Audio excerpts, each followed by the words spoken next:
watched Empire Records for the 50th time, but it was for free on YouTube, I think, because I pay for YouTube now. Mm-hmm. I wanted to do the first Rex Manning Day. Okay. Oh, yeah. Yeah. So then we can talk about Empire Records. And Nate, I have a lot of information about it, so I can lead that one so you don't have to for once. If you would like. If you would like. Yeah. No, I look, I would love that anytime. And I have a really Empire Records is one of my favorite movies. And I was bummed because an article came out last year that was like Empire Records wasn't actually good. And I was like, okay, what the fuck fuck? that. Get out of here, right? Yeah. I need to go read that article so we can just get angry with it. Yeah, totally. Yeah. Because it's also a movie that's set here in Delaware. Oh, That's where the I movie's didn't know supposed that. to take place. It was Nothing shot in happens Wilmington, there. North Carolina, but it's supposed to be based well. in Wilmington, Delaware, which is just interesting. It doesn't look anything like Wilmington, Delaware, What a but weird- That was like a clerical error. That was like Four they Seasons Lawn they and were like, Garden. which Wilmington is it? It's whichever one comes up first. Don't worry about it. Yeah, It's like, yeah. oh, well, the Delaware one's Did one of them alphabetically have, earlier. Tax implications. Ugh, when I went to a flea market, they did have a copy of Unfriended, and I almost Yes. I sent Aw. a picture to Kelly because there was a double feature of Ghosts on Mars and Red Planet. Red, Is yeah. that called Val Kilmer? Something. Is he also on Mars? Yes, I believe so. Yeah, watched it. Yeah. Don't remember it. Well, So that's I've one been of the meaning ones. to watch Ghosts of Mars because I've Yeah. heard that people are starting to be like, no, this isn't bad Carpenter. This is just Carpenter. And I was like, oh, Okay, interesting. It is yeah, just Carpenter. That's fine. Yeah, I thought you were Yeah. gonna say this isn't bad, and I'd be like, well, I mean, I think it's probably still there. bad, but Yeah. in the way that But good, I Escape from liked LA it. is bad, maybe. I think. Did we like it? I think we liked it. I know that I did a double feature of Ghost of Mars and But I'm a Cheerleader, and Oh. I really gotta recommend that. That's a big recommend from me. Like a good double feature. Wasn't it Jason Statham is in that movie, right? But he didn't do Dog Soldiers because he was doing that movie. Yeah. Which, It's like you know. it's Statham with his I'm not shaving my head yet era, I think too. That's true. Mhm. Oh, he had hair. Ew. so he's was doing very, very 'cause short. He's doing the I mean, that's male good for him. pattern I have horseshoe no situation. problem with that. But it's just like trying to picture. Sometimes when you get used to someone bald, picturing them with hair feels more uncomfortable than Yeah, it's very curious. anything Yeah. else. Is there anybody bald in this movie? No. No, it's all No, it's all great men hair. with full heads of hair. Yeah. Yeah, that seems less likely. That is one of. Okay, we'll talk about it after we talk about what we're talking about. Ahoy, listeners! This is Debut Buddies. It's your fortnightly podcast about firsts. My name is Nate, and I'm one of the buddies. I'm Kelly. I'm an additional buddy. I'm Chelsea. I'm the other buddy. And listeners, here we go again! Woo! As promised, we're returning to the Mamma Mia cinematic universe, the MMCU. That's right. And I say that because there's going to be a third movie, apparently. They just haven't decided when to film it and what it'll gotta be be, like, about. But 2028, right? it's Like, supposed to happen. Yeah. It was supposed to This- happen in like when did this one come 2023, out? I think. Oh. And the fact that it hasn't happened yet is concerning, but apparently It's people fine. are They're still all like, still going. we're going to make this movie. It's going to happen. Yeah, everybody Speaking seems of- down. The text chain, whenever you said, is Meryl Streep dead? And I was like, wait a minute. What the fuck? What the fuck? I had a minute and I was like, Yes. I've seen the movie. I know that. But like, I thought you were Just saying in case in in real life. real And I was life. like, are you saying that we're like just trying to hit the topic right on time and that we're like putting this into the world? Yeah, I was at the asking future us when this Oh. episode comes out in February of 2026. Is Meryl Streep God. dead? No, I hope not, and certainly not, and not at time of record. Yeah, that was a. I should have said, is It Donna did scare dead? the shit out of me. Because And I was like, the I fake can't. out. The fake out. I thought it was a fake out, and then it's not a fake out, which was a bummer because I was like, oh. Anyway, Mamma Mia, here we go again. The first Mamma Mia sequel. That's what we're talking about. As you might recall, Yeah. we had an episode back in March of 2024 where we talked about the first Mamma Mia. And Where we fought about yes, the first it was Mamma it was perhaps the most divisive episode of Debut Buddies. Yeah, we're by usually which I mean pretty much internally on the same- divisive. Exactly. Yeah. People certainly have disagreed and commented on our YouTube and other places about us being wrong about other things, Which or is just fine. not, meeting people where they're at, I guess. We're But- wrong about a lot of stuff. Oh yeah. That's okay. But yeah, internally divisive. The other thing about debut buddies as a concept that I think we need to be clear about for the listeners and for ourselves is that like we are sort of debuting the podcast with every episode, so there should be no assumption that we know what we're doing, because it's like, hey, look, we're just getting together to do this again for the first time. Yeah, exactly. Every episode is, but we're not like expanding on one topic. It's new every week. Exactly. We can't be experts. We can't be experts on everything. Like the closest we could get to having a very narrow scope is if we were just like only film debuts, and we Right. just do like, oh, this actor's first movie and that actress's first movie and this director's first movie, which we might do. We might start doing that to some extent. We do cover a fair amount of movies, We do. which I had a like. fun I idea like too doing. for an episode pitch that I will pitch to the two of you when Chelsea is back from the bean draw. Beans. But in the meantime, let's talk a little bit about that original Mamma Mia episode. I came in hot with this is a bad movie. And I came in hot with this is a perfect film. and the I truth came in mild with it's both. yeah, the truth lies in the middle where Chelsea is, which is Nope. Nope. I think I the leaned things more that towards good though.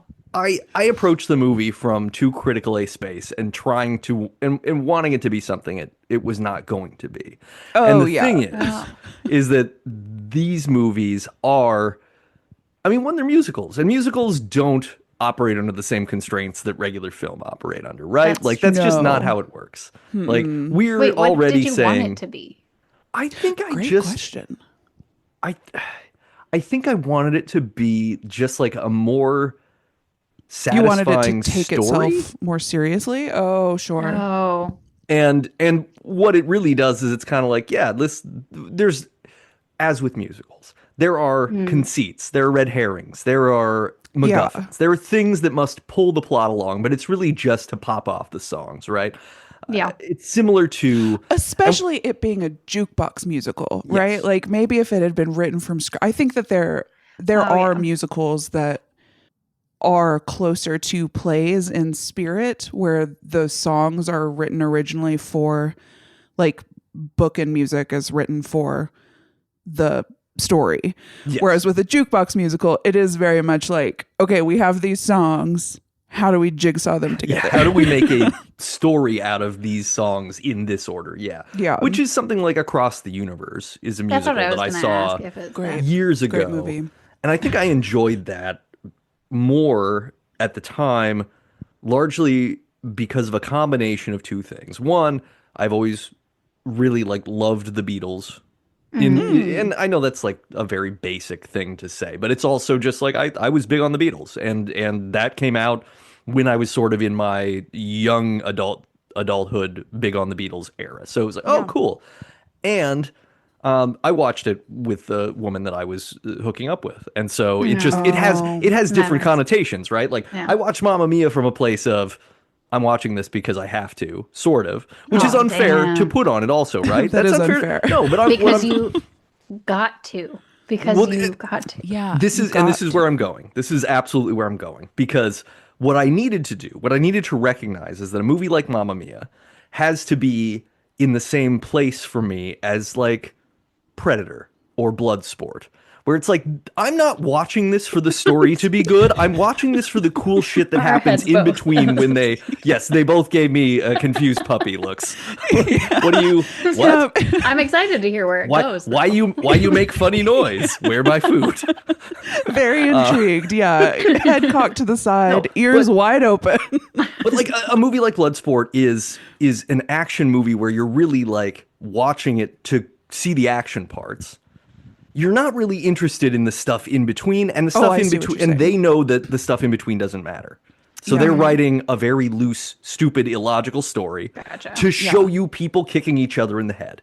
Now, Mamma Mia is doing a similar thing because it's just putting together what it needs to get people we love singing ABBA and having a fun time with it. True. Have you rewatched it since? Yes. Okay. And I liked it more. I think both of these movies are now on a similar tier for me. They're sitting in sort of a close With to Predator 4 out of and 5 stars spot. That's pretty good. Close to 4. Close to, like, because it's like the first one's like 3.8 and the second one's like 3.5. They're like in there. Yeah. The second one gets a lot of love from me. Like, Here We Go Again, I really enjoyed because, one, like, I know all these characters, so now I'm like actually feeling closer to them by learning more. Yeah. I also like that this felt unapologetically campy. Like, it immediately knew this is not at all meant to be anything but what it is, which is Sorry, are you saying goofy. that Mamma Mia, the original, is not unapologetically campy? With Meryl Streep rolling around on top of a goat house? Well, yeah, I mean, that okay, feels that's fair. normal, That's fair. right? If anything, I'm surprised that you say that because I felt like the second one is less campy, or at least, no, I guess that's what I feel. It's still very much camp, but the story feels more put together than the first one. I agree. Yeah, I think the story feels more intentional. Yes. And more like this is a movie where they were like, oh, hey, we got a hit. We need our second movie to do two things at once, which is exactly what the movie does. We want to backfill backstory by making a prequel, but we also want to make a sequel that advances these people so that everybody can see their growth.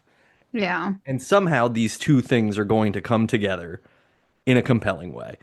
And I think they kind of do. Like, I agree. I'm here for this movie. I'm here for it. I think some stuff is still stupid. Oh yeah, big time. That's musicals for you. Yeah. I think my most irritated part of the movie is Sky doesn't make any sense as a character in this movie at all and doesn't almost need to be in it. But yeah. But it's almost fine. forgot who that was, so yeah. It's also just like it's a dumb name the more times it is said, where you're just like, come on. I know. Even in the Not that he needs to be like Hank or something, but like Sky. I know. Was that like? Is it a song choice? Is there something in it? Because we got If there Fernando. is, yeah. If there's a song choice, I've missed it. It might be from the first one when they're singing to each other. They're having their cute little thing. But I thought his name was like Skylar or something, or he had like a fuller name, and he's just being called Sky all the time. It's just Sky. Skythan? Yeah. But it also doesn't tie into him in any sort of way that makes that pay off. Like, I could see it being like, but you're my North Star or something. Like, if there was a bunch of like really on the nose Sky related shit with him, but he just sort of doesn't want to come home, and then suddenly he appears home, and there's not really any math in between. So I was like, oh, you're among the squadron of boats that have arrived, which It's I did really love. just like I think it was meant to echo the first one where all the dads show up. Like, there's always a woman on Calicari who is singing this siren song, bringing the men that have loved her back to the island. I think that's all it was. Like, he gets that one song at the beginning that's sort of a duet with Sophie, which I thought was pretty good. It was like, I think that's great. Yeah. It was very like early 2000s music video with all the split screen and the like, Big I'm time. tying my tie and we're doing this stuff, but it was also very, very traditionally musical too. Like, this is a song that is advancing the plot in a real believable way, where like Fernando doesn't advance the plot. It's wonderful because Andy Garcia might be the best thing in this movie ever. Yeah, I love Andy Oh, Garcia. Cienfuegos, Senor Cienfuegos. I mean, my Letterboxd review for this movie was simply quoting him. All my I said, notes are this just movie's quotes got the courage of a lion, the passion of a panther, and the wisdom of a flamingo. Flamingo. Because that is what it is. It perfectly encapsulates this movie. Oh man, yeah, he's wonderful. Yeah. And he's having fun, right? They're all having fun, and they're definitely all having fun in the first movie. Yeah. I think it was even more obvious that like, oh, these guys like they really must have a good time with this because they can't stay away, but they also don't look like they're being dragged into anything. No, I think that everybody, like, all the stories I've heard and the behind the scenes footage I've watched, everybody like genuinely loved this movie. And I know at least with the first one, they were like just day drinking all day, every day, which I assume they carried into the second one. Exactly. Yeah. Like, you're hanging out on an island, like off songs. Croatia, I think is what it is. They're just kicking butt, drinking, basking. Yeah, dude. That rules. Good for them. And I think that energy is like palpable in the first one, and that spirit is there in Here We Go Again. So I'm just assuming that it was similar vibes on set. But yeah, to avoid burying the lead at all, I very much enjoyed this movie. I thought that there were like a couple of dips, but not big enough to even really remark upon. I was just like, oh, this is just fun. It's like going for it right away. You got the whole musical number with the graduation. So fun. And like the moment she's walking in with the boots, I was like, okay, here we go. Yeah. This is like, this movie's on. Like, it's not even a pretend. Here we go. Yeah, it's not, but I think that's the thing. Like, it just has this, I guess it's so not naturalistic that it made me enjoy it more. Like, the first one sort of starts like, this is going to be a movie with actors you respect doing a thing. Yeah. And then it's immediately like, but it's not the kind of movie that any of them would normally be in. Not so buckle up. You see Meryl Streep and Pierce Brosnan and you're like, oh. And then the movie starts and you're like, huh. Yeah. And this one was just like, oh, cool. And Colin Firth is here too. And Lily James is good. Lily James is great. She is a great young Donna. There were even like physicalizations that she picked up that Meryl Streep did in the first one that she like mimicked in this. And she also, I can tell that she's done stage musicals. Like from the beginning, her gestures are all so big. I was like, ooh, she's playing to the back row. I mean, she is doing the thing where she is actively smiling and singing the whole time when she's happy. Like when she's sad, she's emoting the other direction. But she's doing that command the scene sort of thing, and it's very impressive. And you texted us that young Tanya casting is impeccable. Yes, and Jessica Keenan Wynn. Yeah. She granted, I looked up some other photos of her. The wig is doing a fair amount of work. Sure, but that she's wearing, but she's got the like she's somehow like sucking the cheeks in. She's getting the sort of mouth structure of Baranski and the like brazenness of her sexuality. Like, it's Baranski. Like, the physicality was there too. Like the same way she would move her arms, she just had the same air. It was very cool and impressive because I don't know, with the number of films that do the de-aging thing or will cast someone sort of just who doesn't quite fit the bit, or they go like, oh, this person looks like that other person, so they'll do, and then it turns out they can't do any of the things. Yeah. This was great because I was like, oh yeah, no, all of these people are believable except for, and I like Hugh Skinner as an actor because he was in that funny like the Brits show on BBC where it was making fun of the royal family because he plays which one is he? He plays William on that. No. In Mamma Mia. He's young Colin Firth. Oh, he's such a sweetie. He's great. I don't know. He didn't read as cool as Colin Firth reads to me. Like even when Colin Firth is being like kind of a dud, I guess. He's like a dud. He's still got more in the tank than what I think Hugh Skinner was bringing, which felt very like Lost Lamb. Kind of years. I feel like he does a good young Harry, but I don't know that he's doing a Colin Firth. Yes. Like I like the character that he is in this movie, but the Waterloo number is wonderful. Yeah. That's maybe my favorite number. And that's what I'm saying. Really like good. some of the just over the top campiness of it, that's like, oh, pull the tablecloth. Now I have this thing on. We got hats. We got everything. Like everybody, all the waiters in the restaurant are now dressed in Napoleonic military garb. Like, cool, I'm in. So fun. But yeah, I agree. He doesn't really read as young Colin Firth, but he brings a good Harry the Headbanger.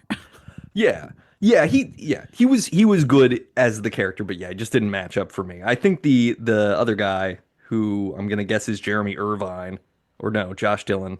Who cares? Whatever. One of them did a great job. Like, actually, both of the other guys, younger actors, felt realistic-ish. Like although I'm still not, like, the guy playing young Bill is sort of just a different. They're just different type of structure of person than who Stellan Skarsgård is, which was the only thing that was weird about that. But he also kind of played it right. Though he plays it so well. Like, no offense to blonde men, that's not my type, but he could get it. He's a hunk. Sure, totally. And he plays it.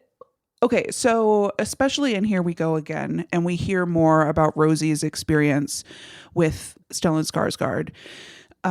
We find out more about how he's a cad, and he's like just a ladies' man. Yeah, he won't commit. And that could have been played very detestably by the younger guy, and instead he's like really endearing. Like, he's a hunk. And yeah, he gets around, but he like genuinely cares about Donna and like has known her for 5 minutes and is like, I'm coming back after the race to make sure you're okay. And even in their like first big number together where he's trying to seduce her, he like takes cues really well. Like, yeah, he's making a move, but he understands consent. Yeah, because she gets him dead to rights. Like, her monologue to him right away is like, you're the kind of guy that's going to hook up and then you're going to be like, I'm so in love. Yeah. And then the next day you're going to be like, oh, shoot, I got to go. And I'm not in love anymore. Yeah. And I was like, well, yeah, but that is exactly what he is, which I think is why he's endeared to her, because the moment she lays eyes on him, she knows. She's got him. Yeah. Yep. Yeah. And he's used to being a guy on a boat who just gets to like swoop into people's worlds and be this mysterious thing. And she has dispelled all mystery. I thought that was great. Yeah. It's they wrote all of the characters really well. And it's so, especially Donna, like we get to see. Yeah. I don't know. Of course, we all love Meryl in original Mamma Mia, but we don't get to see that origin story, of course. And so this was really fun. You get to see the lore. And July 17th, what a night. I mean, given the number of movies that have in recent history done this sort of, we're going to do a prequel and backfill some of the story that we didn't tell you in the original. I usually don't like that, right? Like Solo, a Star Wars story, where they're like, hey, how did he get his name? Oh, well, maybe he was going through immigration in space, and they asked him who he was with, and he said, I'm alone. And they were like, okay, cool, your last name is Solo. And it's like, that's not good. That's bad writing. Like, that answers a question nobody asked. This didn't answer questions that I wasn't asking. Yeah. It just gave you a window. Yeah, it's just like, I guess the only like mystery from the first one is Sophia. Like, how did Sophie get her name? She was named after a woman on the island, Sophia. So fun, like getting to see her. Yeah. Yes. Yeah. 10 we got out like of 10. we got like this fun old lady that owns the house, sort of. Yeah. And also is a midwife. Thankfully. Yeah. Good Lord. I mean, that's a high risk. Look, one thing I will say, it's 1979. Yeah. And it's just like, we're just not taking any precautions about sleeping with people. I think there's something about this is not shaming anything. It's not a shaming thing. No. It is more of just the consideration of like, holy shit, like the premise of this movie is that there's just like a mixture of gentleman juice that this lady has been with. And who knows what could have happened. Literally, who knows? And it only works because it's 1979. Because if this movie is set in 1985, you are in the middle of the AIDS crisis, and you have a whole different sort of situation going on. It's just very interesting. Yeah, but it's, she's going through it. She's going through it, really dude. Yes. Yeah. She is an interesting character because it's this and very easy to attach to, because I was sitting there going like, yeah, this kind of actually feels like how I felt graduating college. Like I didn't know what the fuck I was going to do now. Like the thing I was good at was being in school. I know. Yeah. This is the thing where I'm like, man, I should have just done this. I should have just gone to Europe and bounced around for a little while. I didn't really have the financial luxury of doing that in the year 2000 or 2004. And, the world had changed. It was no longer necessarily safe to travel to some countries as an American, as it soon will not be again. Good point. But, yeah, there's something so magical about that kind of open-ended life. And I think that what's good about the movie is that it keeps her life open-ended in that interesting way. Because I don't want to, I don't know. We don't need to recap the movie because it's not like we're not doing that. I think we're assuming everyone went and watched it before. Yeah, people have seen it or they will. You should be watching it right now. You can do a listen along while we're talking. Yeah, it's like Dark Side of Oz. Yeah, they sync up perfectly. But when they are doing the I guess it's a christening scene at the end. Yeah. And then Donna shows up as a kind of Force ghost. And I'm going to talk about this movie a lot in Star Wars terms because a lot of these things are things that happen in... Okay. This is the other... Okay. So should we do a Star Wars one later too? Because it feels like you have a lot to say. We absolutely should. Well, because the exciting thing is in 2027, they're re-releasing the original cut of the first Star Wars movie from 1977 in theaters with no modifications. And I'm going to go see it. And if we want to do a show about it, we can, but we don't have to. I'm just saying. No, that's fun. Yeah. But the thing that I don't know if either of you have seen Rise of Skywalker, which was the last of the sequel trilogy of films that came out. Okay. At the end of Rise of Skywalker, Lando and all of the Rebel fleet show up out of nowhere just when they're needed. To just save like the day. Sailors and in all Mamma Mia. Here we go again. A similar armada of boats appear out of nowhere, adorned just like with the fishermen. Yeah, with flags and everything, and everybody's ready to go. Like, you need a party? We've brought the party.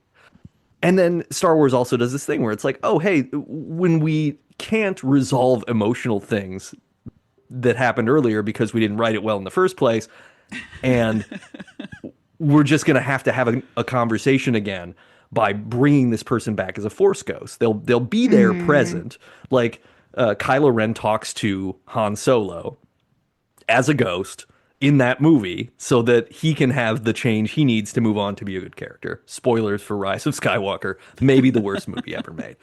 But this movie does a similar thing, which is like, hey, Sophie is confronting the moment of sort of this full-on generational passing of the torch. She is now the matriarch of the island, and she has a daughter who she is knowing will, and this is probably the plot of the third movie, I assume. It's a boy. She has a son. Okay, the son, is going to turn 18 and want to leave the island and fall in love and all these things, right? So we're going to perpetuate this cycle. And so, of course, the Force ghost of Meryl must show up to say, hey, you're doing good. I got you. Everything's going to be okay. We are forever bound together. I love you. And all in song. But it's just really, I thought it was cool that happened because I saw Meryl Streep on the cast list and I was like, well, they could credit her just for the photo because that is technically use of her image and that would be what they have to do for SAG requirements. But no surprise, everybody. She's in it. She's in it. Briefly. She appears for all of 3 minutes, despite the fact that I think she notoriously hates sequels. That's why she wasn't in it. She just doesn't like being in sequel films. That's fair. So if there was Death, Two Becomes Her, if that was a movie, she wouldn't have been in that either. That's fair. I haven't seen that. You haven't seen Death Becomes Her? I know. I'm Holy sorry. crap, Kelly! I know. I'm sorry. I think you would love Death Becomes Her. I know that I will. Everybody says that I will. It is a fantastic movie. I watched it maybe last year, and the special effects still hold up because they do a lot of stuff with like That's the one with the like hole through the stomach. Yeah, Yeah, and like full on twisty neck, all these things. Like they do a bunch of cool. stuff, and it works. It's fun. Nice. Chelsea, have you seen Death Becomes Her? Yes. Great. Nice. And you loved it? Oh yeah. Yeah, good. Yep. I just remember, I feel like I always caught the end on TV, like over and over again, every time it came on. It was one of those movies Don't that's know like if I've on watched the TNT or beginning. TBS. Yeah, TNT and TBS are my USA as well. Oh yeah. Well, yeah, USA, TNT, characters are TBS. welcome. So Yeah. I also was thinking of, sorry. No, Do go you ahead. guys remember Beans and Cornbread? Beans and Cornbread. And Oh, they did dinner in the yeah. movie. Is that what it was? Oh yeah. Beans and cornbread. Yeah, they would like make dinner. Huh? Yeah, yeah, Oh, yeah. good times. That was fun. Yeah. So yeah. Meryl's Force Ghost is cool. She shows up, it puts a nice button on the movie. And it's gives a them- reprise of the song that she sings in the first one to Sophie while she's like helping her get ready for the wedding. So, which is a nice mirror, right? Because it's like in the first one, it's like I'm giving my daughter away and reflecting upon all of this love that we have for each other and like raising her. And so we see that in this one as well. As Sophie is becoming a mother. Aw. Yeah. Aw. Yeah. It's very sweet. And did you catch, I didn't remember this from watching it in the theater. The son's name is Donnie. Oh, that's cute. Aw. I didn't notice that, but Aw. that's adorable. Cute. Of course it is. So when Donnie finally gets married and then they have a kid, that kid's gonna have to be either Sophie Sophocles. or yeah, I was gonna say like or Sopher as short for Christopher. Chris Sopher. Sofer. Yeah. Like Yeah. Topher Grace is short for Christopher. Yeah. Yeah, it was I enjoyed it. I thought it was a fun movie. All the musical numbers are so fun. Like all Yeah. of the dance sequences are a blast. Yeah, this is a really fun movie. I texted you both that Pierce Brosnan singing SOS, but kind of talk singing it in this way that was very much him reckoning with the loss of the love of his life was great. Yep. Because, as we discussed in the previous episode about Mamma Mia, the man does not have pipes. My man cannot sing. He surely can lay some pipe and has. Oh, yeah. But he cannot pass air through them in any sort of way that is good. But geez, like He's like, I read the reviews. I understand. we will step back. We'll step back. but that got me. Like I thought that was so because it underscored the melancholy of the song too. Because a lot of this, ABBA gets pretty much like, oh, it's just like poppy disco stuff. But if you just take some of the music away and slow it down, like a lot of it's very sad music, right? Yeah. I guess do you guys like listen to ABBA? No. Not if intentionally. I'm being honest. Yeah. Yeah. It happens to me Not a sometimes. lot I of won't turn ABBA. it off, but it's, because No, I I think Take wouldn't a turn Chance it on Me off. is still one of my, it's probably one of my top like 50 songs. Take a Chance on Okay. Me. I think it's just great. Nice. It's infectious. It's I only know the Mamma Mia versions. Oh. And because I've just never really listened to ABBA Makes sense. outside of the movies. Sure. I listen to Across and- the Universe soundtrack more than I listen to Beatles songs. That's Dude, probably same. shameful. Dude, that Tiffy Carpio, I Want to Hold Your Hand is a banger. Oh, yeah. Here's the other thing, like the Across the Universe versions of those songs, like the harmonies are tighter. Like it's more, they're more professionally sung. Like the Beatles, not like, they're not bad singers, but when you really listen to it, No, it's but like, they were oh, like a rock band, right? yeah. Like, But they're, they're guys that So kind we're of saying Pierce singing Brosnan's around better each other. than ABBA. No, I mean actual ABBA, very very good harmonies. Like actual ABBA is a hell of an act, but. but I was on a girls' trip last year, and one of the gals really wanted to listen to ABBA. She just kept getting stoned and putting on ABBA and dancing around the living room. It was so wholesome. And I was like, okay, I know all these words. I just haven't heard this arrangement before. We got to talk about Cher too, since Cher is in this movie. Cher, who is 72. Yeah, Worf. She looks How great. is she not? Did you know she's about to get married? I had to look her up. Oh wow, No. I did not know Ooh, that. like a 40-year-old, 39-year-old. I mean, Got Do face it. tattoos. Not what I expected. oh, No, but you know, if that's she, The heart wants what the she heart do what she want wants. to do. Yeah, you know. But then I was like, is that? Never mind. is it problematic? I don't know. Is it the age of her grandkid? Maybe. yes. Great I think the grandkid? thing is we can divine from the evidence that perhaps Cher is interested in things that make her feel younger than she is. Yes. And so well, maybe if maybe it's working. Look at her. yeah. I know. Right? This is I was telling Jenny this while we were watching. I was like, holy shit, because I don't know what she's doing, but she's like one of the 9 people on the planet who gets plastic surgery to the extent that it is successful, and she just looks like she's always She just in looks her good. Yeah. like late 30s, early 40s, something like, if that. Well, yeah, she looks great. I will say she did get a little bit of a Vaseline lens. We did. Very true. We did do a little bit of blurring. Yeah, we were softening her light a little bit. Yes. And yes. the only but beyond that, the only other time that you really notice her age is when she is required to move. And The it is, dancing. it is That it was clear. the camera that did that, or that they put that on her, or she doesn't just admit that. You know Like, what? Maybe that's just a how great she point. looks. Maybe that's what she looks She just like, glows. dude. Yeah. Yeah. I think you might be onto something. I think you might be right. Part of the Magic. face work is to embed a tiny layer of LEDs. little underneath. They're killing it. It's just,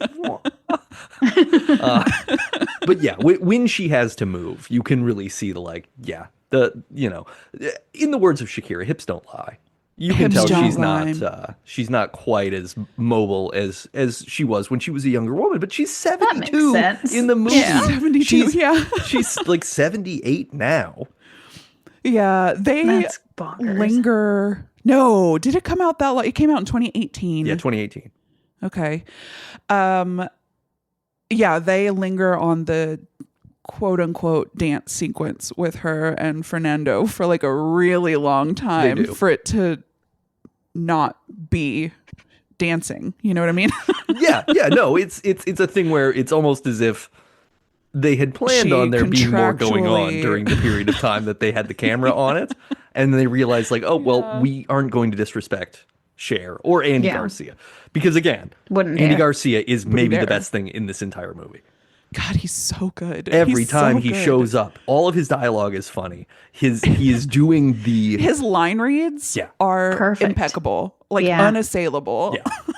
yeah, and and the beard's perfect. Like he's got the whole like debonair, swarthy island guy thing going on, but he also seems 100% genuine. And when she's like, Yeah. that means 100 fires, you're like, yep, we all know what that means too. It's just When Tanya sees him and goes, "Be still, my beating vagina." yeah. Tanya still got it, dude. And that's all like, that's Christine Baranski being able to pull that shit off too, because that's Oh, stuff that yeah. she would say on Sybil, right? Like, and that show was 30 years ago or something. She's nonstop. God, I love her. She's nonstop. Yeah. I also liked the writer-director is also the writer-director of Best Exotic Marigold Hotel, Oh, okay. which is that? one of my most favorite movies. Oh. I still have Tell me not more. seen And it's that. got Dev so Patel in it. And I've talked about Oh. it on here before, so I'm going to try to push that on you guys. And one day we will have to do an episode on it. So force you guys Hell to watch yeah. it. yeah, it can be my Um, first watch of it because I haven't seen it. It's phenomenal. Mine too. I loved it. There are 2 of them as well. There is Nice. the second best Exotic Marigold Hotel. It has Dev Patel in it, and it has a lot of. It's got Dame Judi Dench. It's got. Who just said some shit. No, we don't want to Did get into that, she? do we? Oh no! We don't want to I'll get tell into you that stuff offline. from I'll tell 4 you months offline. ago. Okay. Oh, No, yeah, it's been a weird couple of days as far as people talking about Maggie movies Smith, who have been in movies for a Is while. that? Yeah, Maggie Smith. Love Maggie Smith. Okay. R.I.P. Okay, we're R.I.P. still good. Okay, still good there. Okay. As far as I know. Yeah, and I said Dev Patel. Love Dev Patel. Yeah, like great cast. It's Bill Nighy. Yeah, Love him. love him. He's great. Yeah, Okay. it's Best a part of Love phenomenal Actually. cast. Oh, Yeah. great. It's phenomenal. Yeah. Yeah, it's fine. It's been a long time. I remember watching it in theaters because I worked at the theater, so you watch the movies you wouldn't normally watch. Yeah. That's a lie. I would have watched this anyway. Fucking loved it. Did I still work there whenever it came out? I don't know. I might not have. But it was, oh, God, I love it. And then I saw that whenever I was looking at the stuff before we were recording, I was like, of course, that makes sense. Because it just has like a very fun and light vibe to it. And it's like feel good but wholesome. Yeah. I like Yeah. that. I'm in. We just gotta make it. We'll Pulls at your put it on the heartstrings put it a on the little bit. calendar. That's why am I milking? Oh, it's like Yeah, you're cats. We talked milking the about cats, heartstrings. right? Yeah. Oh no. So if you want the same movie but not a musical, it might be close to it. Okay. Except it's Yeah. all Okay. old people and no young That's fine. people. I That's mean, there's fine. plenty of old people in this. Yeah, it's Yeah. like if you cut out the prequel part of it and it's a bunch of old people at a hotel. Yeah, same thing. So it's basically the first No, one. same thing. Yeah. Mhm. Yeah. Yeah. I can dig it. I did they make a couple jokes about how everybody's older. Like there's a part where Sam and Tanya and a couple of the other are like coming up the steps and have to take a pause Yes. for breath. They're at like, the top. it gets harder every time I have to do that. No, not even that. Not even that one. Like they just go up a couple steps. Yeah, there was the earlier one because I remember I pointed that out to Jenny too. I was like, they're losing their breath and it's only been like 3 stairs. Oh, I like the guy who worked at the booth and was like, your hairline. Love him. Your hairline's so much worse. He's in a post-credit scene. Did you guys stick around for the No, post-credit I scene? did Oh not. shoot, no, I missed it. My bad. It's just him, and he's hitting on Colin Firth, and basically does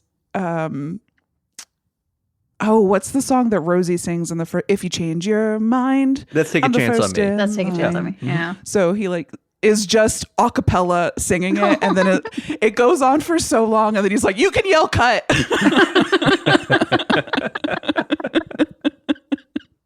Oh, I love that. Yeah, That's so I'm sure good. you can find it on YouTube. I own the movie. Whenever we watched it on Christmas, I purchased it. So Nice. I was like, I'm sure I'll watch it again. I did. Oh, worked out. we did watch it. Okay, Yeah. I know I've watched this more than once, but I cannot remember under what circumstances. Christmas, Yes. 20 something.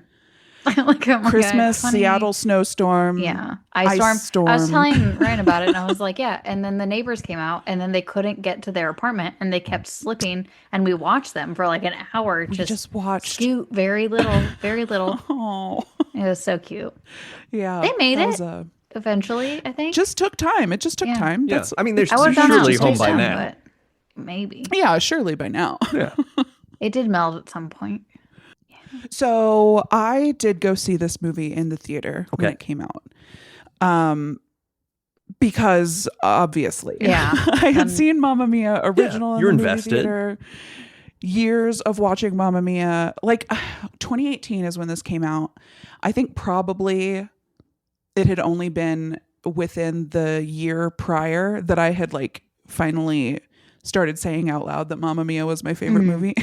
Like, you knew have in to your grow heart, in. but- I knew in my heart for a long time, but then I started admitting it to people, which was a journey in and of itself. Because wow, people do not take you seriously when you say those words in that order. And I remember, this actually ties in.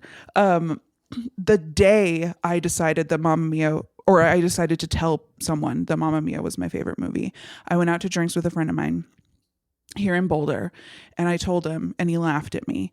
And then a couple came and sat next to us, and we got to talking at the bar, and he goes, guess what? Mamma Mia is her favorite movie. And I was like putting my hand in his face, like, stop telling people I confided in you.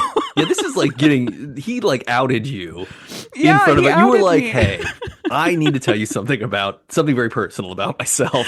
And he laughs and then he outs you to other people. Yeah. So this was like my bestie at the time. And he eventually... Now you're not besties anymore. We are right? no longer besties. Uh-oh. After that night. It was not that night, but it was in the year 2018. That was He the started beginning. dating a girl who did not like how close we were. And one day I was like, hey, you haven't been talking to me. What's the deal? And he gave me a non-explanation. And I was so sad. Yeah. I was so sad. And Mamma Mia was in the theater and it was only 10 p.m. So I went to go see Here We Go Again alone in the theater. It was great. I was in there alone. I think I drank about a full bottle of wine. like my theater serves it in half bottles. Oh. And partway through the movie, I went up and got a second half bottle. And I Those was are like, called I'm in here Magnums, right? alone. No. Magnums are 3 bottles. Oh, is that what that is? Really? Oh. Okay, Yeah, never yeah. mind then. Yeah, Magnums are the massive ones. Extra big. Okay. That makes sense. These are just condoms. cute little guys. Yeah. They're like the size of like a nice bottle of olive oil. Oh, okay. Yeah. Okay. Yeah. Like a 2-glass bottle rather than a 4-glass bottle. Yes, precisely. Sure. So I got up to run to the restroom, got another half bottle of wine, and was like, man, I really wish they would pause this for me. Like, I'm the only one in here, and Mamma Mia is my favorite movie. So will they pause it for me? No, I didn't ask. Maybe they would. But I went to see this super fun, lighthearted movie and just sobbed the whole time, drinking my 2 half bottles of wine. Well, I mean, So, what a hard movie turning on to the watch movie. I know. when you're sad because you're Yeah. like, this movie is about all these people in this weird found family situation coming together and rallying. Yeah. And this person who I've been really close with is just like, I'm discarding our relationship because a new stranger has entered and doesn't like you. Yeah, For reasons so that I just can't explain to you honestly sobbed. because I'm a chicken shit. Chicken shit. He apologized later. So putting on the movie last night, I was like immediately overwhelmed with sadness, and it took me a couple minutes to figure out why. I was like, the first movie isn't sad. What happened? But it's still so fun. It's still such a fun movie. Like all of and there are such like little literary things in it. Like Sophie is wearing a denim jumpsuit throughout the day of what's supposed to be the opening of the hotel, which echoes the overalls that Donna always wore when she was working around the property. And then like in that final song with Sophie and Meryl, they switch partway through who's singing melody and who's singing harmony. Like it starts off with Meryl singing melody. Literal and then, torch pass. Yeah. yeah. Like, oh, there are all of these little things in it. I Like, loved Alexio, who I don't think was even in the first movie. No, But he is introduced both in the flashback and in the present day. Yeah. And present day Alexio is like ripped. Like you see, he was like pythons. The man's like supposed to be in his I mean, you gotta 50s or use 60s, a and he's boat, just right? yoked as You gotta be fuck. strong. Yeah, he's They're a knots you have fisherman. to tie. Yeah, he's a fisherman. Yeah. Yeah. But he's like, he's not like a fisherman of the type that we might see on Deadliest Catch. He is like a just burly, hunky MF. He's like Popeye. Yeah, he's very Popeye. Yeah. I like how to get Bill to recognize him, he pours water in his mouth. Apollonia. Well, okay. And speaking of Apollonia, like that was one moment where I was like, this is the worst possible idea. Like, do not jump into the water with a multi-layer wedding dress like that because it will pull You'll you go to the down. bottom of the ocean. Veil and everything. Like you're not going to be able to see. Yeah, this is going to be a bad time. It works out, but it, geez. It works out. Yeah. And when he's explaining the story to Bill and Donna, I love that Bill is so reluctant. He's like, no, I'm trying to woo this woman. And then he explains the story and Donna's just like, well, obviously we're doing this. And Bill's like, yep, 100%. Like he's more than just a playboy. Well, he has a heart under there. Big time. But his preference is to be light and breezy and have no responsibilities. Totally. And he's still able to get away with it by making his twin brother pretend to accept an award on his behalf. Yeah. Which I wasn't super cool with the fat suit thing. I felt like that was sort of like it was unnecessary. It plays worse. It's going to play worse year to year where over and over. At most he looks like he's being the Baron from Dune in that fat suit. He really does. It's like a rehearsal for that character. Yeah. Oh man, yeah. Especially because when we see that character, we think that it is Bill. And so, right, that's the punchline. Like, wow, he's really let himself go. No, it's his twin brother. This is cheap. I mean, it's cheap even if it's just he let himself go. But it's even cheaper when it's my twin brother let himself go. And I'm just wearing this fun 7-pattern shirt. Also, since when did you have a twin brother? Well, yeah, right. Why didn't you introduce Rosie? Oh, yeah.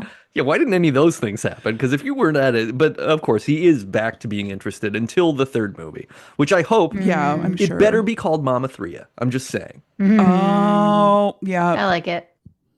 Or Mamma Mia Tokyo Drift. Well, I'm into that too. Yeah. They're just doing it on Okinawa for the third movie, which is not where Tokyo is, but it's an island near.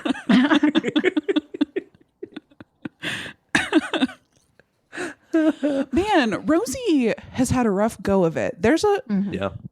I wonder if you guys notice this, if I'm reading too much into it. There's a little line when baby Tanya and baby Rosie are visiting baby Donna. And they get there and they're like, where's the hot architect? And she explains like, oh, he was lying.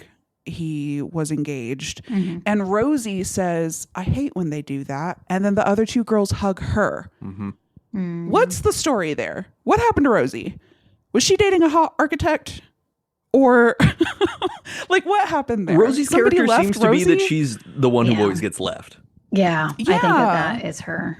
Which is why it's such a bummer because the first movie ends with her doing this like, I'm going to have the courage to tell this man to take a chance on me. And then that doesn't even work out between movies.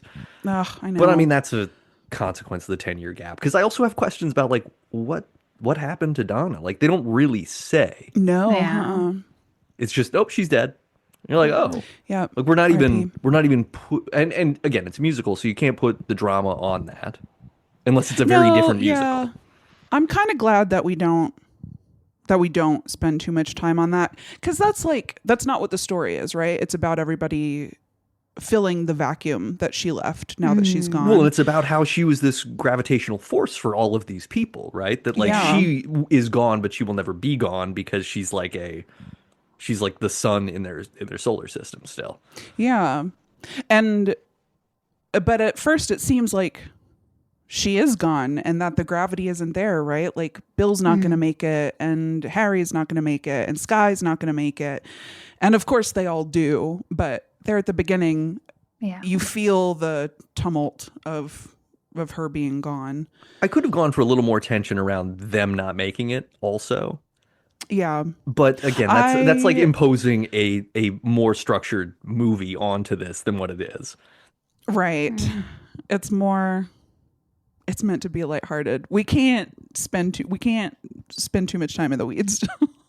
Though they could have done like in the One of Us thing, in the One of Us, like in that song, they could have cut to Bill and to Colin Firth and been like, they're also sort of considering that they can't go to this thing, even though they sort of want to. Because both of them immediately, like the moment they show up, it's like, hey, I'm in my normal world.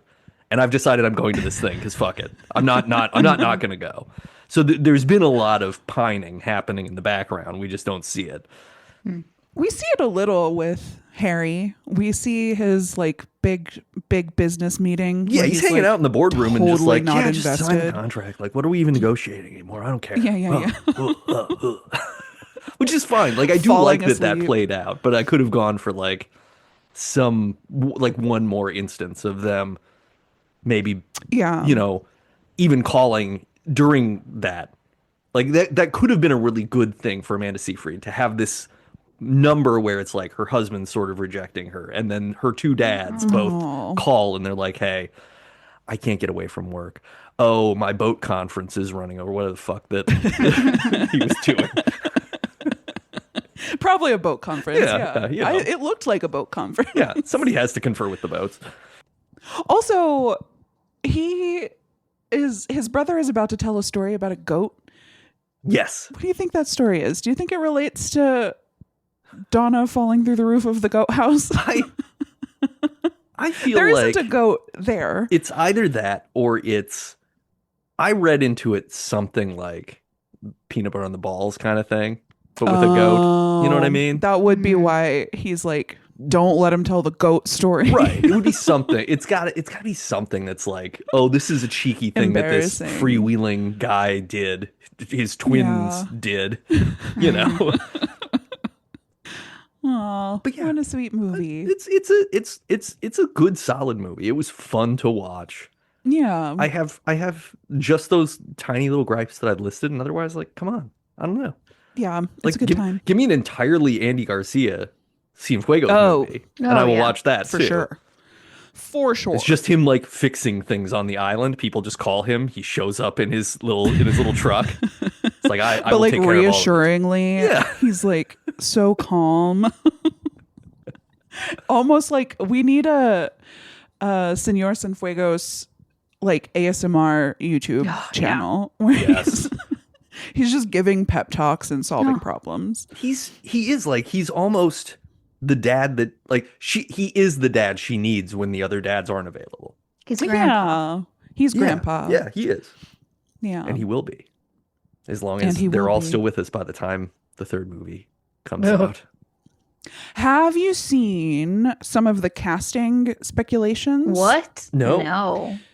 So I guess we're on the hunt for a third generation of blonde. Yeah. Oh. Even though she had a boy. I don't know. But they've been talking about Sabrina Carpenter. Oh, okay. Yep. But or Sydney Sweeney. I think like no. I'm not saying I'm a no on that. Sydney Sweeney would be good in it, but if the point is to ensure that we don't have one person who can sing really well in a movie with a bunch of people who don't necessarily sing that well, Sabrina Carpenter might not be a good choice. That's a good point. I think she can pull it back. She definitely can, because like on SNL a couple times she's been on. Like her and Ariana Grande have both been able to do that, where they like host and there's a singing thing where they have to sing poorly and they can actually deliver on that. Yeah, I think she could do it. I don't know anything about Sabrina Carpenter as a person. She seems fun though, and I agree with her politics so far. Oh, did she? She was on some Disney thing, right? Or Nickelodeon. She was on. Oh, she was on Girl Meets World, is what it was. The sequel to Boy Meets World. Oh, yeah. I haven't looked in deep enough to know if this is like fan theory or if these are legitimate conversations, but these are some names that I've seen. What about Renee Rapp? Who dat? She was in Mean Girls. The musical. Oh, I didn't watch it. That's pretty good. But I like Renee Rapp as a person, I think. Okay.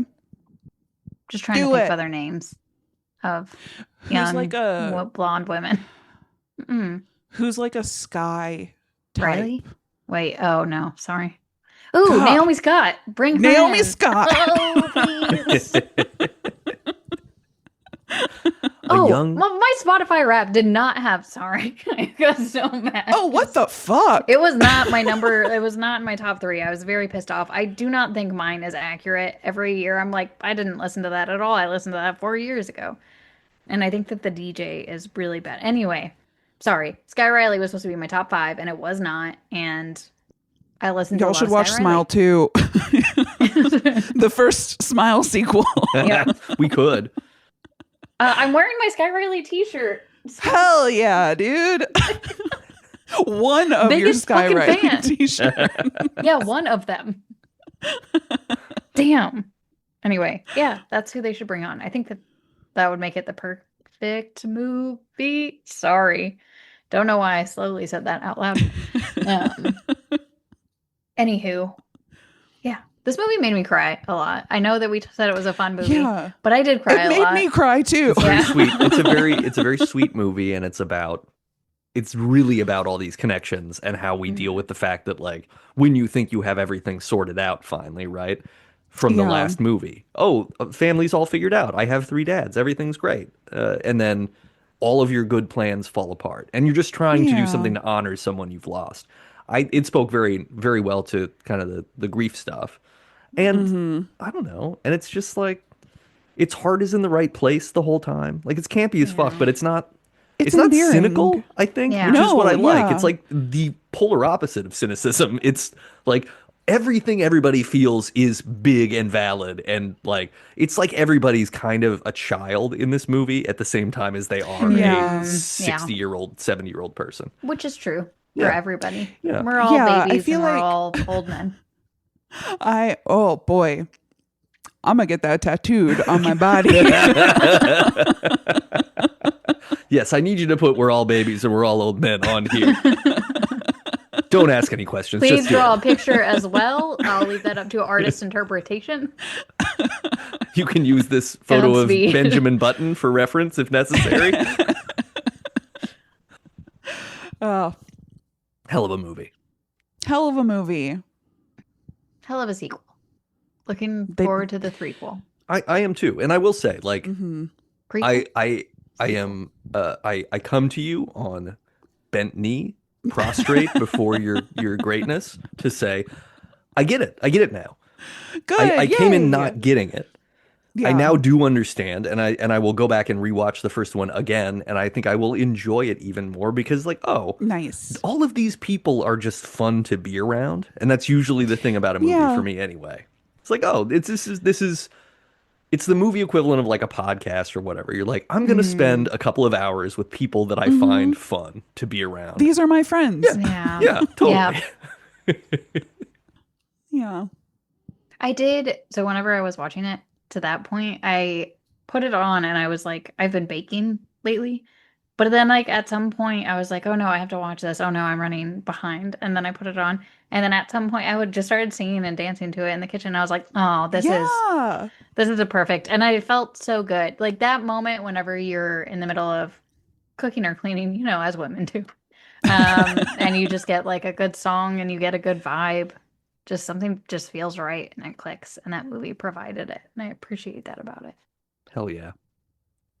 Another great, well, it's an album, not a movie, but a great album to put on while Ooh. cooking and or cleaning is, I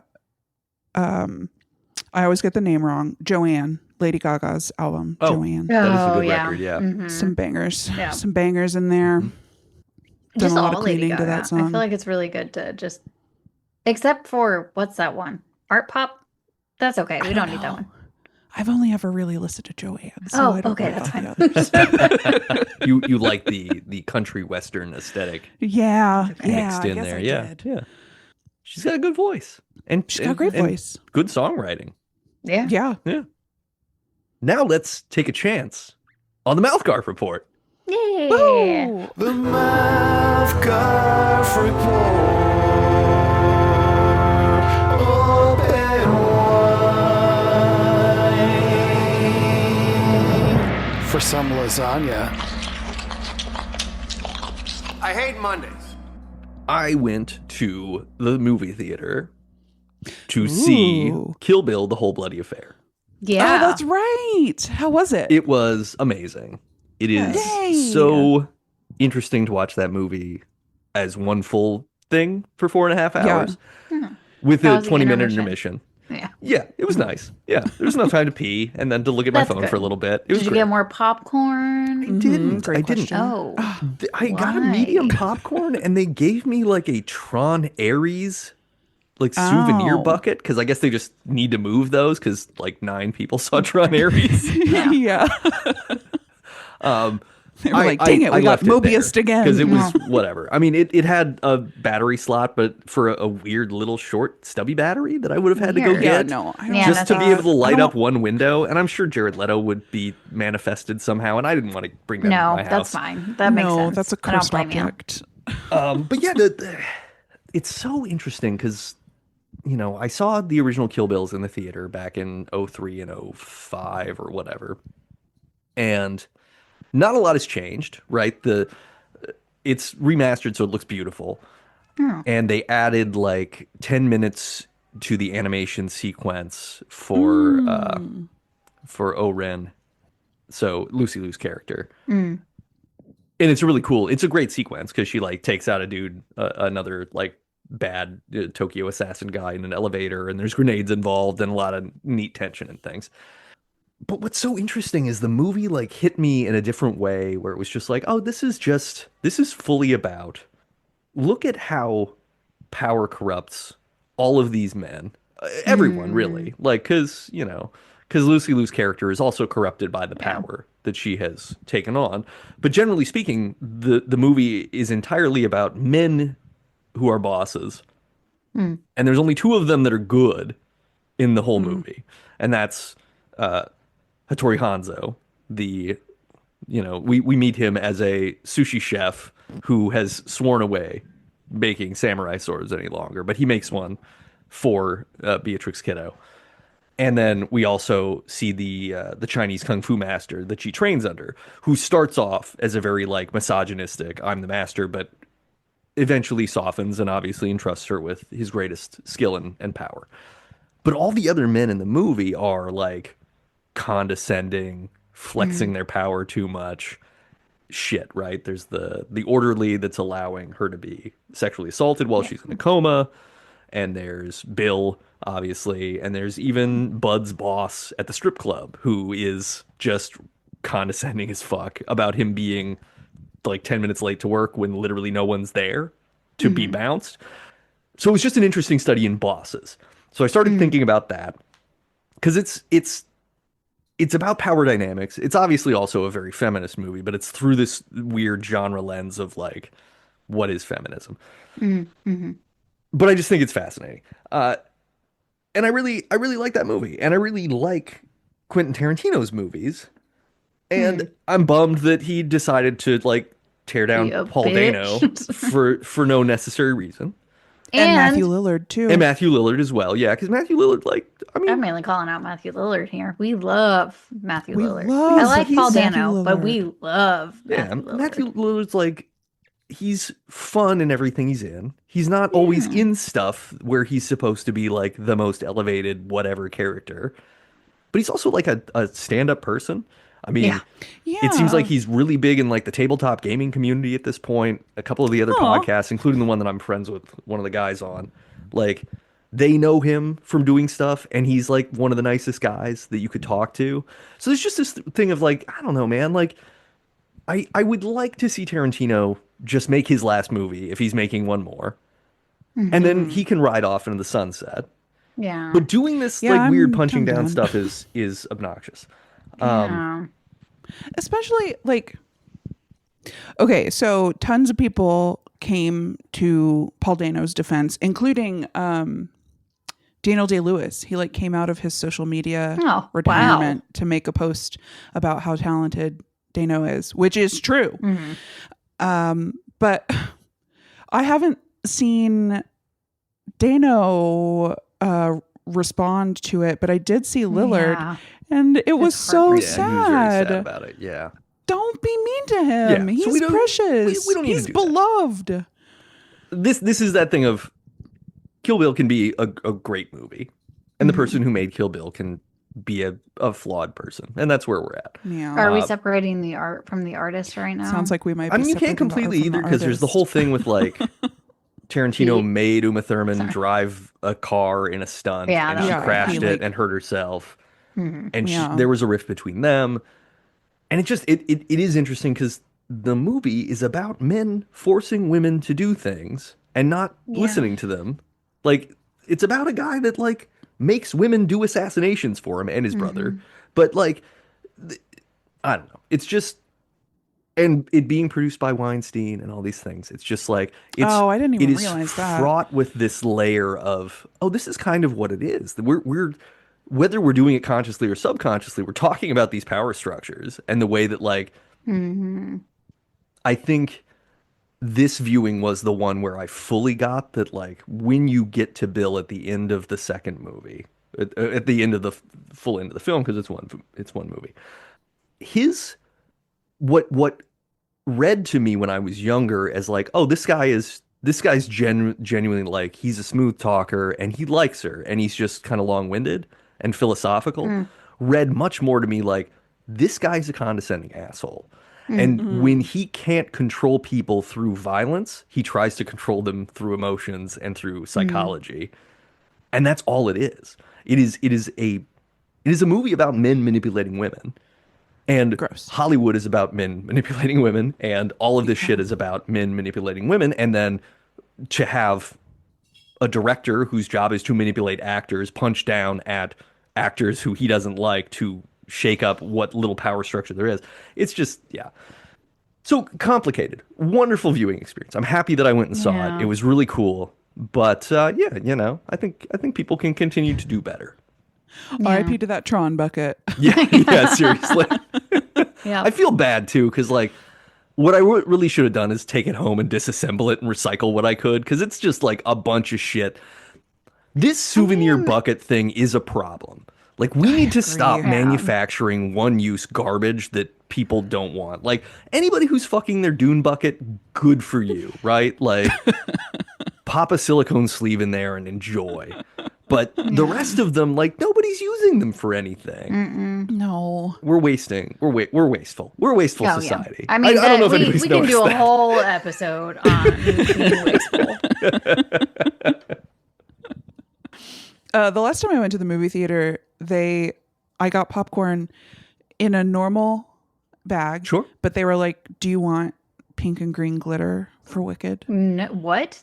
I know. I said no. Wait, Edible on your glitter? They were like, popcorn? "Yeah, glitter in your popcorn." Fuck yeah. that. No, thank you. I know. I was like, under no circumstance. No. Like I was I wouldn't say that I was offended that they asked. I was deeply perplexed though. Yeah. I was like, what do you Why would I do that? Oh. No. You were offering me Wicked? microplastics? Yeah, for Wicked. Okay. Yeah.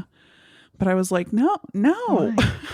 It's see, like I even had when I worked at the theater, like the people who would put extra different flavorings on their popcorn, because we had a little popcorn stand where you could do that. I Yeah. never understood that even. I was like, I don't know. And we have to clean it at the end of every night, and it was disgusting. But they had some fun flavors, but I was never into just a adding any normal- other. I mean, popcorn is just like Popcorn slaps. it's the best. Mhm. Ugh, It's the best. I wouldn't want to ruin it by putting pink and green glitter. Fucking No. gross. Also, I don't know. This is gonna get we're everywhere. getting old enough that I would forget that I ate pink and green glitter earlier, and the next day I would be like, "Oh God, what is happening to my body?" Because it's going to come back out. Yeah. Yeah. Why not sprinkles? Yeah. Like Yeah. people put candy in their popcorn. Totally. That makes more sense. Yeah. What if you to me. put pink and Whatever. green Sour Patch Kids in my popcorn for me? You cheap movie theater.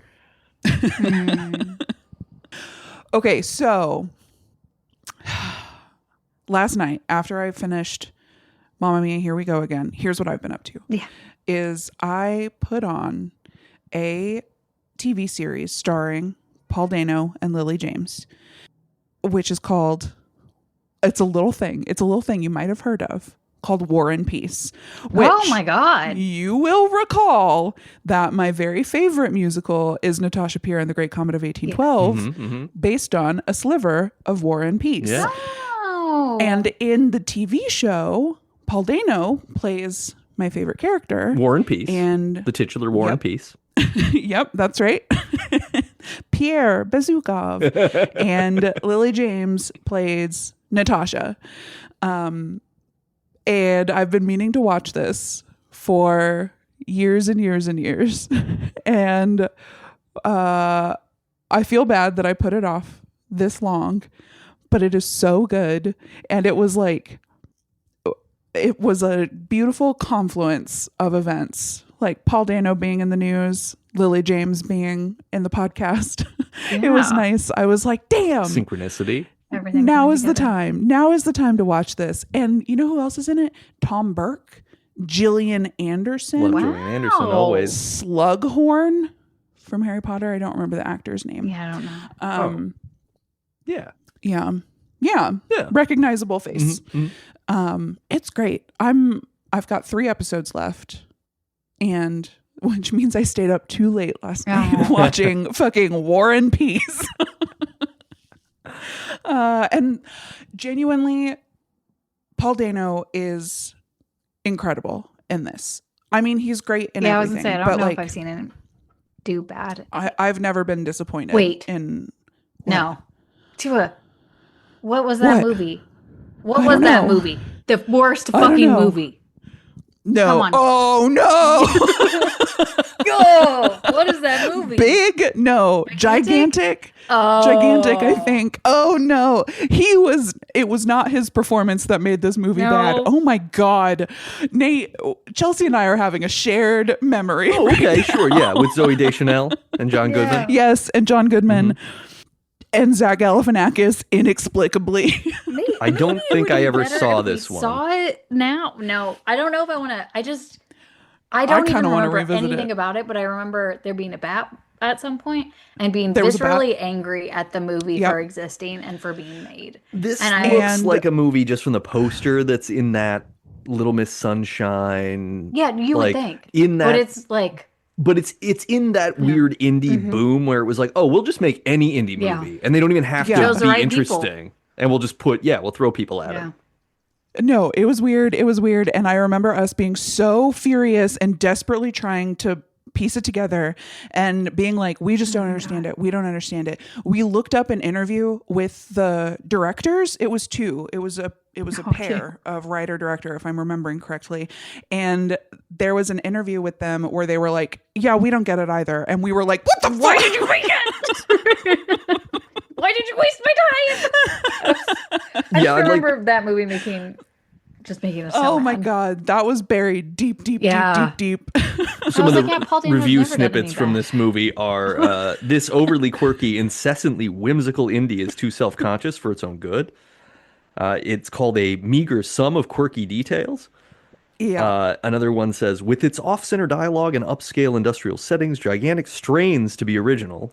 But beneath its indie affectations, it is really another contemplation of generational misunderstanding. Instead of the passionate Sure. 60s and 70s rebels pursuing authenticity in the material world, or the 80s and 90s nihilists flamboyantly self-destructing, this movie's meek lovebirds only want something worth their commitment.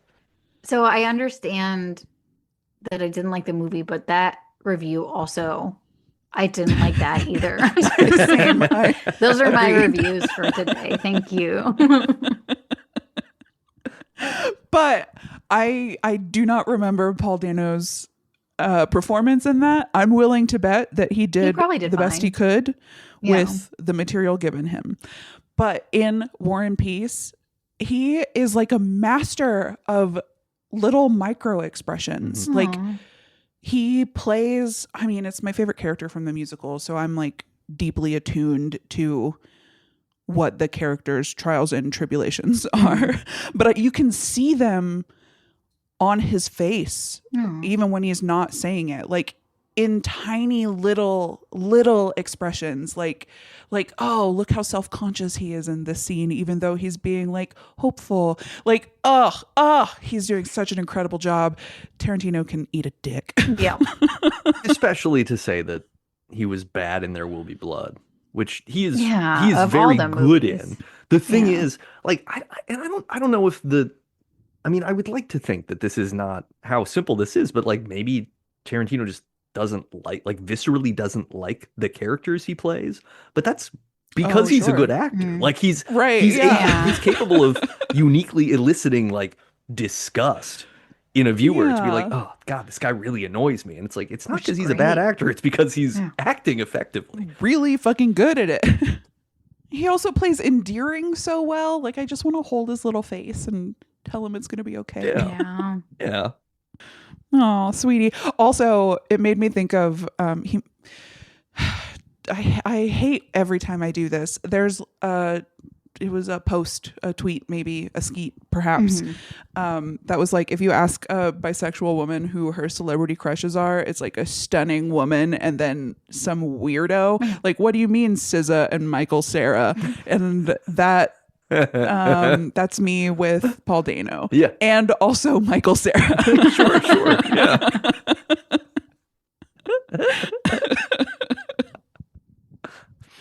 Chelsea? Oh I have tooth stories. But I haven't gone to my dentist yet. Oh no. But two things. Ryan went to the dentist and he said, we need to get electric toothbrushes. And I was like, they've been telling me that at the dentist for years. And I have said no. Because every time I go, they're like, your teeth are great. And I'm like, yeah, I know. I don't use an electric toothbrush. Anyway, I got one, but I didn't get an expensive one. And now my gums hurt really bad. My teeth feel very clean. Also, it could be because I didn't know whenever it pulsed, that meant that 2 minutes was done. I thought that was telling me 1 minute was done because my old electric toothbrush buzzed at 1 minute. So I was like, oh, I have a full other minute. So I've been brushing my teeth for like 4 minutes every time I brush my teeth. And that might be why my gums are like very upset. You're a super user, yeah. Yeah, so I'm going to go to my dentist next week and they're going to be like, your gums are really fucked up. And I'm like, yeah, because I took your advice. Thanks. Idiot. Yeah, so that's what I'm going through. The other part is Mushroom did have to get a tooth pulled. Oh, Mushroom. No. She got her lower canine pulled and I can't tell if she's upset or not. I care about this cat, but I don't know if this cat is like upset all the time. She'll like sit on my lap and purr, but I can't tell if she's like got an underlying pain going on. So I don't know. I'm worried about her all the time. So, but I did also get her a cat condo. Did I talk about that last time? Put it together. Now she's got her own little cat condo. And hell yeah. So she's using got a place. Yeah, because she meows all night. So if I need a night where I need to sleep, she gets to hang out in the room with the cat condo. But if I can risk some sleep, she gets to roam abouts because she will start meowing and just completely jumping on me all night. And then if I tried to turn, she gets mad. She's very sweet, but yeah, she's had like, I think her suture, is that what it is, came out early. So we're a little bit worried that there are going to be some problems, but she had like something hanging out of her mouth and then it fell on the floor and it looked like a suture. So we're going to have to get that checked out. But yeah, just kind of worried about her, hoping she gets better. It's not fixing her leaky eyes. She's got leaky eyes. We talked about that. Have we talked about that? Yeah.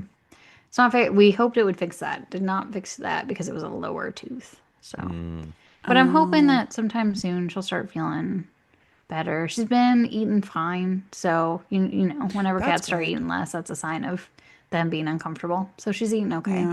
Yeah. Yeah. That's good. But that's an update on my cat. Since she had teeth and now she has less teeth.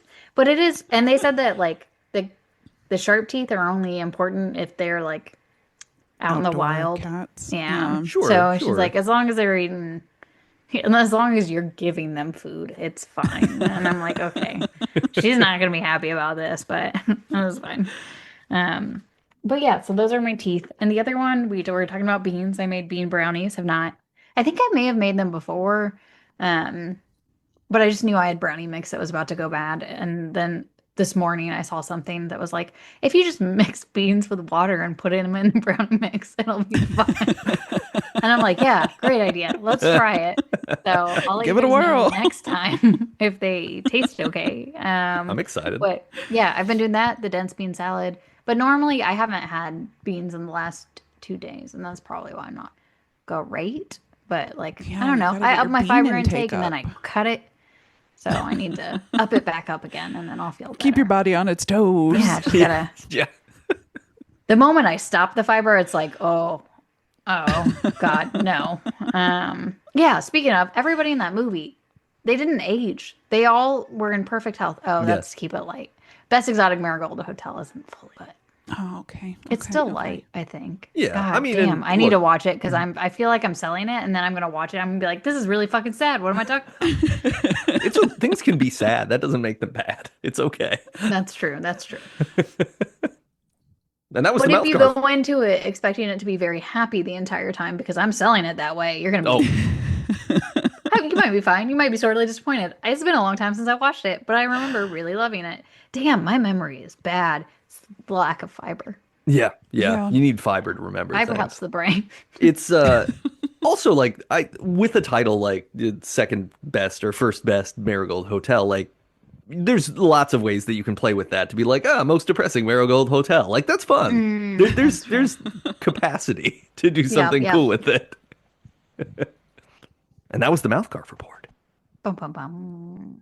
Oh, I had one more thing. I'm sorry. I'm the fucking worst. You're great. I Do wanted it. to talk about Yellow Jackets because I don't have anybody to talk about Yellow Jackets with, but I Okay. just want to say Hilary Swank is so fucking pretty. Oh, yay. Yeah. Yeah. She was in it. And for a second, I had to go look up the IMDb because I wasn't sure it was her. And I was like, God damn, she's also not aging. Damn. She these did women. so many like really daring, not traditional leading lady roles that I think Yeah. people got convinced that she wasn't super pretty, like super like Hollywood actress pretty, because she was in like $1 Million Baby and it's Boys Don't Boys Cry. Don't Cry. Boys Yeah. don't cry. Just in a bunch of things where it's like she's not playing a feminine person in the same way. But yeah, no, she's a great looking lady. Yeah. And she's a great actress too. So good. Yeah. Yeah. She was leading lady in P.S. I Love You, right? That was okay. Yeah, Oh, so probably. we're The good. Resident. She was Similar she vibes to the starred movie in we were The talking about, I guess. Resident. What? The Resident? The Is that it? Resident. Yeah, that's what I was also thinking Mhm. about. But I just didn't. I was like, that can't be her. She's got to be older now. And then I looked it up and I was like, shit, good job.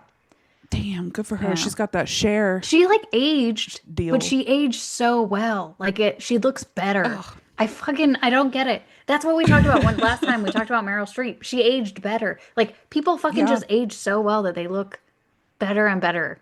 And I just that's the Fine path I want wine. to go. I don't think I'm gonna fine go that path. wine. What was it? Like a fine wine. Yeah. No, I'm not going to go that path either. I'm going Yeah, to I think age it's like gonna a go downhill pretty paper quick. bag. I mean, we do use a lot of sunscreen, so I'm hoping maybe. I do. Yeah. I do Yeah, that. that's what you got to do. Hilary Swank is also in a movie titled I Am Mother. That is a like cyberpunk thriller movie about a robot that raises a kid, and Oh. she's a human being in this world that has been decimated by stuff. She's good in it. She's really good. Oh, okay. Worth a watch. Okay. And that was the MouthGarf Report. It is. I'm so sorry. Yeah. Let's play a game. Okay. It's time to play. I see what you did there.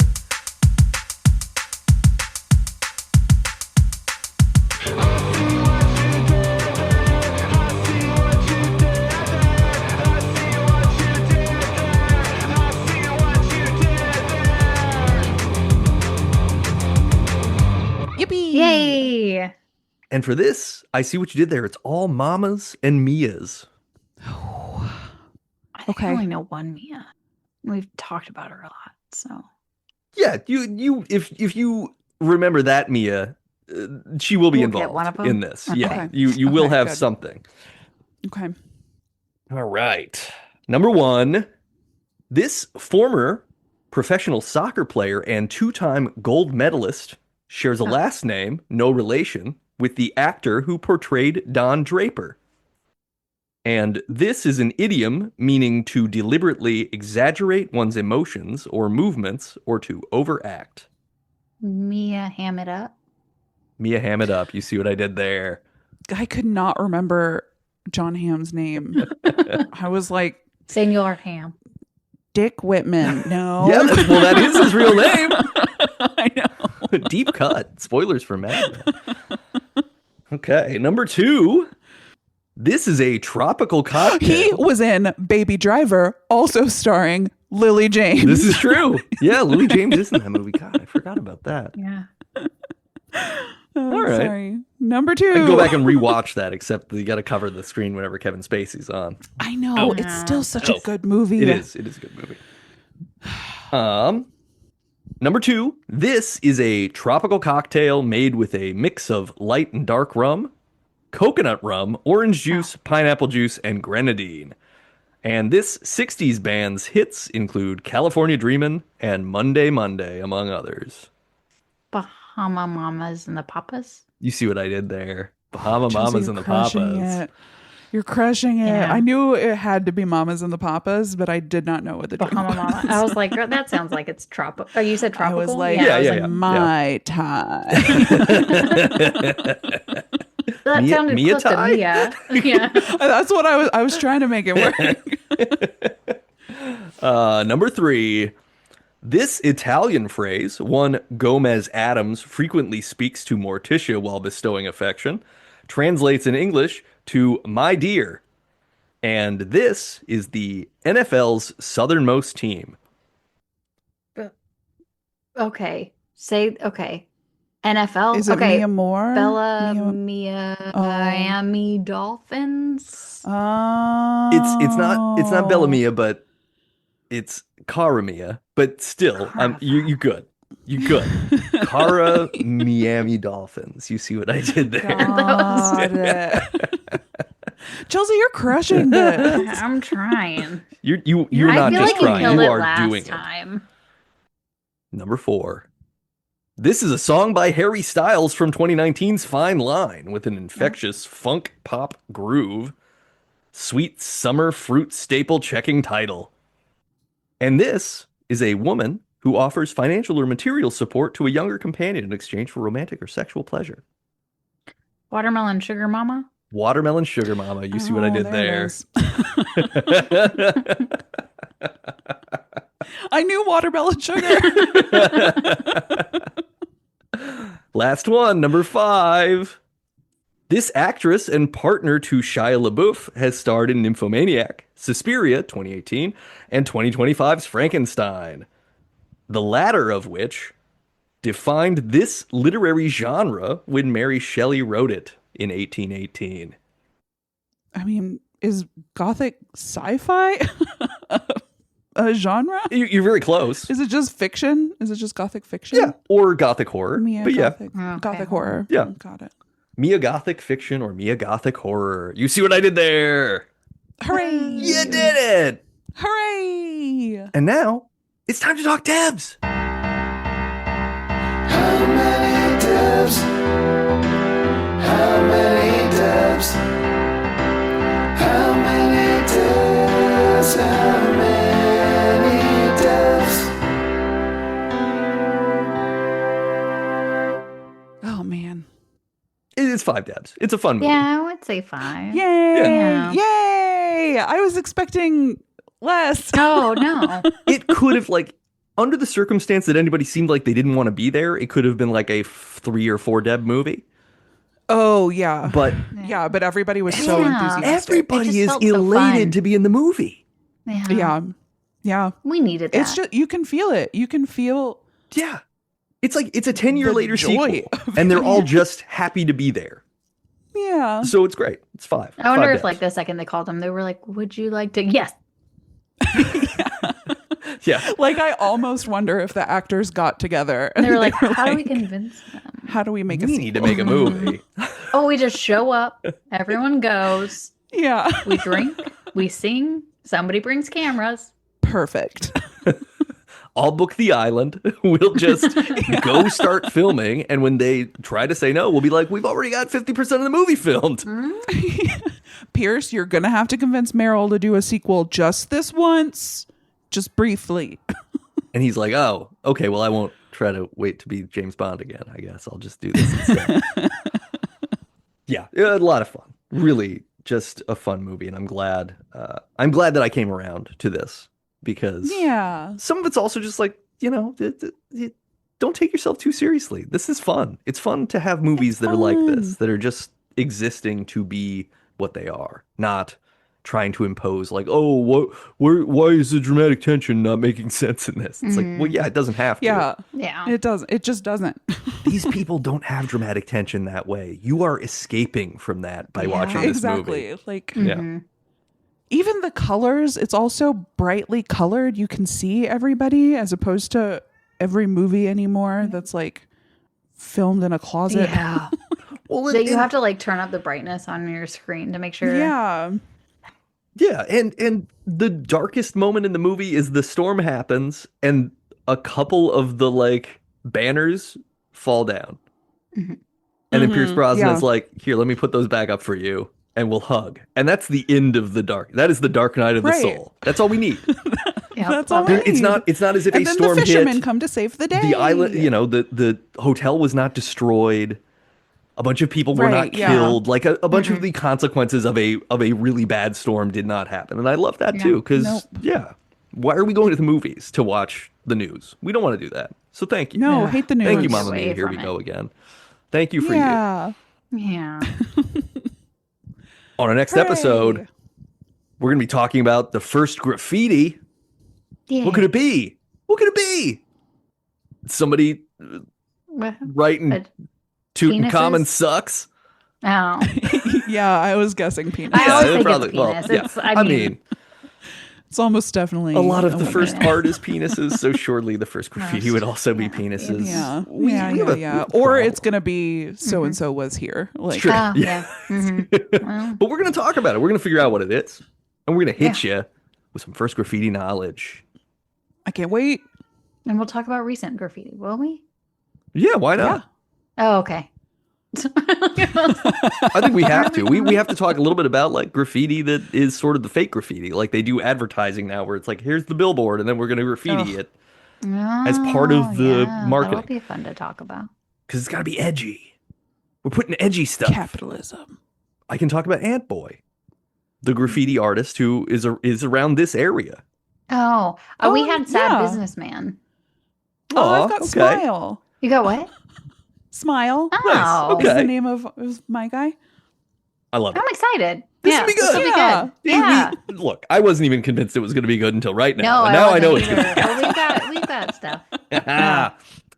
If you like the show, please subscribe, rate, and review us wherever you listen. Go to Apple Podcasts. Give us 5 stars. Tell us what you think of Mamma Mia, Here We Go Again. Or just write out ABBA songs that connect to you in a life narrative way. Yeah. If you like the music from this podcast, you're going to want to check out Michael J. O'Connor because while he does not cover ABBA to my knowledge, he might. Yeah. Yeah, he might. And he still could. He writes amazing original music, and you can find him at michaeljoconnor.bandcamp.com, or you can find him in his band at Michael J. O'Connor and the Cold Family.bandcamp.com. It's worth a listen. Do it. If you feel like reading, which is like watching a movie inside your head with only subtitles, go to Spaceboy Books. That is readspaceboy.com. And if you like horror podcasts that need a 50,000 listener bump and a $50,000 supplement to come back, you're going to want to check out Never Show the Monster with my 2 amazing co-hosts. Thanks. There will be horror movies in the future that I will want to talk to Kelly about. Unknown if we Hell yeah. will record them, but Yeah. I mean, maybe I'll record them. I do have you'll just people sneakily, everywhere. Yeah. I'm just going to start go into our computers and slyly be like, releasing well. episodes of your conversations. That would be cool. Yeah. Yeah, legal and stuff. Yeah, you know, Yeah. nothing weird or Yeah. gross about that at all. No, No. As long as I get to keep my teeth. This is true. Yeah. I mean, you kept Mushroom's tooth, right? No, it was rotted. Well, still. I mean, come on. Some of the I'll most go fun ask. teeth. No, yeah. I'll go ask them. I'll Hey, you send guys still got that tooth? it. You'll open the bag. Be like, God, what is that smell? Yeah. Horrible. welcome. It's a whole bag of rotted teeth. It's like, why are we keeping this here? But yeah, we'll be back for Yeah. graffiti. And it's going to be exciting because I'm doing single jazz hand. Listener, you can't see I'll it. do one. Chelsea as well. Oh, here, me too. Oh, okay. Oh, we're 3. all- Wow. We got. It's about the hands we're not jazzing. That's what you need to listen to. One hand jazzing. One hand jazz. Yeah, what's the sound of one hand jazzing? Contemplate that, and we'll catch you next time. Yo-ha! Yoha. Ah. Bye, buddies.